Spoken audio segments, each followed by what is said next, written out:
Ontario के premiere Doug Ford के वल्लों बिजनेसमैनां नूं संबोधन करदे होए आख्या गया कि ओंटारियो नॉर्थ अमेरिका दे विच सब तो ज़्यादा इमीग्रेंट्स के पसंदी की जगह बन रही है, क्योंकि इत्थे इकोनमी लगातार ग्रो कर रही है तो नौकरियां के नवे मौके पैदा हो रहे हैं। प्रीमियर फोर्ड ने आख्या कि इस समय बिजनेसिस के उपर लेबर की घाट के कारण प्रभाव पै रहा है, जिसनूं दूर करने के लिए सरकार के वल्लों स्किल्ड प्रोग्राम लिआंदा गया है। प्रीमियर फोर्ड ने स्पष्ट किया कि बिजनेस अदारे लेबर की घाट के नाल ना जूझण, इसके लिए सरकार पूरी तरह गंभीर है। इस मौके उन्होंने आख्या कि उन्होंने सरकार आने तो बाद लगातार लाखां नौकरियां पैदा होईयां ने। Fly around Ontario, it's massive. It's almost twice the size of Texas geographically. We're over 15 million people, heading to 15.5 million people. We're the fastest growing region in North America. I have a lot of friends in the U.S., talk to my friends in Texas and in Florida, and they always say, you know, we have 1,000 people a day, Doug, coming into our state. Two fastest growing. Everyone's leaving California, going to Texas. Everyone's leaving New York State, going down to Florida or other southern states. I don't know if you heard the stats from Stats Canada. So, again, 1,000 people a day going to the big states down there, 365,000. We had 445,000 people land right here in Ontario, calling Ontario home. There's no other region in North America that is growing as quickly as we are. And I'll tell you the reason they're coming here, because it's the greatest place in the world to live, to raise a family, to start a business. And there's huge economic opportunity right across our province. No matter where you go, no matter what street you go down, you can knock on any single door and you can get a job if you want it. It might not be a surprise to you then when I speak to business owners like yourselves in all sectors, including manufacturing.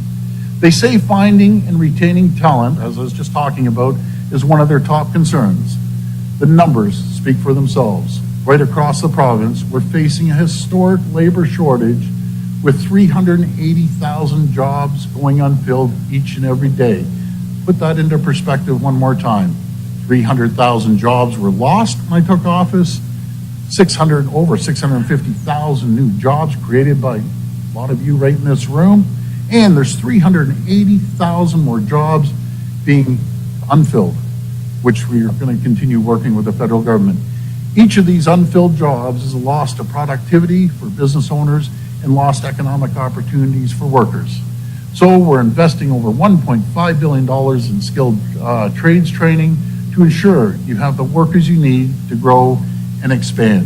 Canadian संसद ਵਿੱਚ ਵਿਰੋਧੀ ਧਿਰ ਦੇ leader Pierre polio ਵੱਲੋਂ ਇੱਕ ਵਾਰ ਮੁੜ ਤੋਂ federal ਸਰਕਾਰ ਨੂੰ ਘੇਰਿਆ ਗਿਆ, ਜਿਨ੍ਹਾਂ ਕਿਹਾ ਕਿ ਮੌਜੂਦਾ ਸਰਕਾਰ ਦੀਆਂ ਨੀਤੀਆਂ ਕਾਰਨ ਮੁਲਕ ਦੇ ਲੋਕ ਕਰਜ਼ਈ ਹੋ ਰਹੇ ਨੇ ਤੇ ਇਸ ਦਾ ਅਸਰ ਮੁਲਕ ਦੀ ਆਰਥਿਕਤਾ ਉੱਪਰ ਪੈਣ ਦਾ ਡਰ ਹੈ। ਉਹਨਾਂ ਦੋਸ਼ ਲਗਾਇਆ ਕਿ ਮੌਜੂਦਾ ਸਰਕਾਰ ਮਹਿੰਗਾਈ ਵਧਾ ਰਹੀ ਹੈ, ਜਿਸ ਦੇ ਨਤੀਜੇ ਕੈਨੇਡੀਅਨਾਂ ਨੂੰ ਭੁਗਤਣੇ ਪੈਣਗੇ। ਦੂਜੇ ਪਾਸੇ ਵਿੱਤ ਮੰਤਰੀ ਕ੍ਰਿਸਟੀਆ ਫਰੀਲੈਂਡ ਨੇ ਮੁਲਕ ਦੀ ਆਰਥਿਕਤਾ ਨੂੰ ਮਜ਼ਬੂਤ ਦੱਸਿਆ ਤੇ ਕਿਹਾ ਕਿ ਕੈਨੇਡਾ G7 ਦੇ ਵਿੱਚ पर कैपिटा GDP ਦੇ ਹਿਸਾਬ ਦੇ ਨਾਲ ਸਭ ਤੋਂ ਘੱਟ ਕਰਜ਼ੇ ਵਾਲਾ ਮੁਲਕ ਹੈ।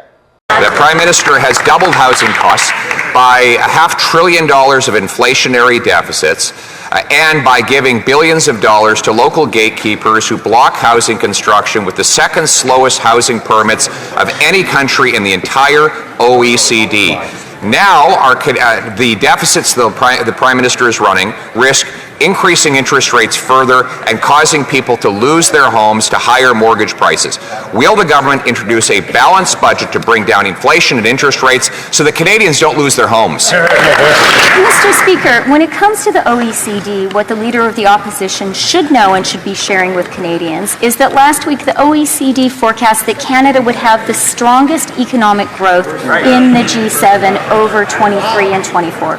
But what is truly appalling, Mr. Speaker, and frankly really disappointing, is that these Conservatives, at a time when forest fires have been raging across our country, would prefer to play partisan games rather than support our sensible measures to build the clean economy we desperately need. The question was about the doubling of housing costs.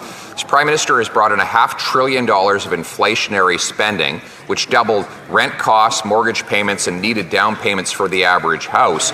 And now the IMF says that Canada is the country most at risk of a massive mortgage default, as our households have the most debt as a share of GDP of any country in the G7. That debt is about to collide with soaring interest rates driven by this government's deficits. Will they eliminate the deficits, balance the budgets to bring down inflation and interest rates before Canadians lose their homes? Mr. Speaker, I'm glad to hear the Leader of the Opposition cite the IMF. And I hope that that means he is aware that it is the IMF which confirms that Canada has the lowest deficit in the G7.